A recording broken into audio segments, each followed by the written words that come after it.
Oke, kita bahas dulu rumus sudut berelasi antar kuadran yang sudah kalian pelajari di matematika wajib.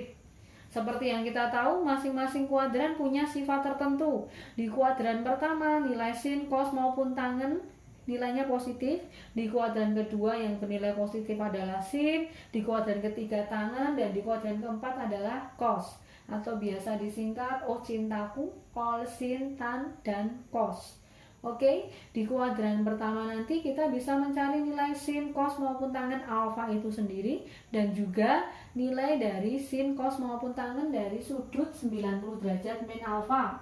Di kuadran kedua kita bisa mencari nilai sin, cos dan tangen 90 derajat plus alfa maupun 180 derajat min alfa. Di kuadran ketiga 180 derajat plus alfa dan juga 270 derajat min alfa, dan di kuadran keempat 270 derajat plus alfa ataupun 360 derajat min alfa. Nah, di sini di hubungan antar kuadran kalian cukup menghafalkan sudut-sudut istimewa di kuadran pertama. Untuk sudut di kuadran kedua, ketiga, dan keempat kita bisa mencari nilainya dengan menggunakan relasi antar kuadran. Oke, konsepnya di sini di sudut 180 derajat dan 360 derajat itu tetap, sedangkan di 90 derajat dan juga 270 derajat itu berubah. Apanya yang tetap dan apanya yang berubah kita lihat di sini. Oke, di 90 derajat dulu ya. Nah, di sini yang berubah adalah sin 90 derajat min alfa jadi cos alfa. Sin 90 derajat plus alfa jadi cos alfa. Jadi yang berubah adalah sin menjadi cos, cos menjadi sin, dan tangen menjadi kotangen.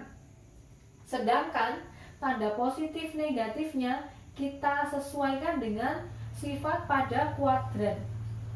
Misalkan di kuadran pertama karena semua nilai sin, cos maupun tangen positif, jadi sin 90 min, cos 90 min, dan tangen 90 min semuanya nilainya juga positif. Sedangkan di kuadran kedua karena yang bernilai positif adalah sin, makanya di sini sin 90 derajat plus alfa itu sama dengan positif cos alfa. Sedangkan cos 90 derajat plus alfa itu sama dengan negatif sin alfa, dan juga tangen 90 derajat plus alfa itu sama dengan negatif kotangen alfa. Begitu. Nah, sekarang kita coba dilihat di 180 derajat. Seperti yang kita tahu tadi, 180 derajat dan 360 derajat itu tetap. Di sini tetapnya adalah sin tetap menjadi sin, cos tetap cos, tangen tetap tangen. Sedangkan positif dan negatifnya kembali lagi ke sifat kuadran. Di sini kita tahu tadi yang di kuadran kedua nilai positif adalah sin. Makanya di sini sin 180 derajat min alfa sama dengan sin alfa dan seterusnya ya.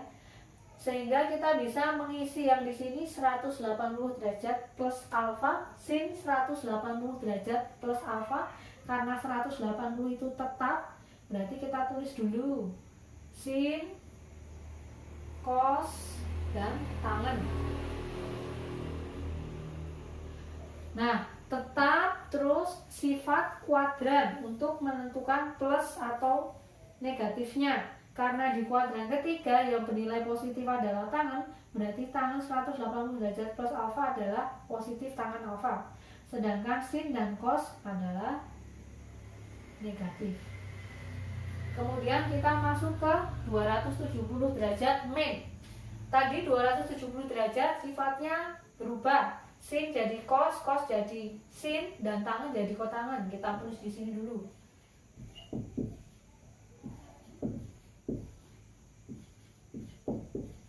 Tadi yang bernilai positif di kuadran ketiga adalah tangen, berarti tangen nilainya positif, sedangkan sin dan cos nilainya negatif. Kita masuk di kuadran keempat, sin 270 derajat plus alfa, berarti berubah ya.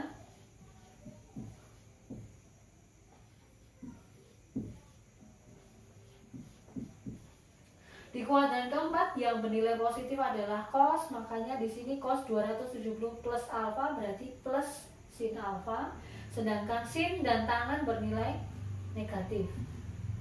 Kemudian lanjut ke 360 derajat min alfa. 180 dan 360 derajat tetap, berarti di sini tetap sin, cos, dan tangen. Yang bernilai positif di kuadran 4 adalah cos, berarti sin dan tangen nilainya negatif. Contohnya di sini kita akan mencoba mencari nilai cos 120 derajat dengan menggunakan relasi antar kuadran. 120 derajat itu ada di kuadran kedua, berarti kita bisa gunakan 90 derajat plus maupun 180 derajat min. Yang lebih mudah saya sarankan gunakan 180 derajat min, karena tetap ya, tidak berubah. Misalkan yang pertama kita gunakan 180 derajat min ya. Berarti bisa kita tulis cos 180 derajat min 60 derajat. 180 derajat min berarti cos tetap cos 60 derajat. Karena di kuadran kedua cos bernilai negatif, berarti min cos 60 derajat. Sehingga cos 120 derajat sama dengan negatif dari cos 60 derajat. Cos 60 derajat sama dengan setengah, berarti min setengah. Kalau mau menggunakan 90 plus juga tidak masalah. Berarti cos 120 derajat sama dengan cos 90 derajat plus 30 derajat. Nah, 90 plus tadi nilainya kan berubah, cos menjadi sin, berarti jadi sin 90 derajat, sin 30 ya. Karena 180 derajat di kuadran kedua, cos bernilai negatif di kuadran kedua, berarti jadi min sin 30. Berarti min setengah. Nilainya sama.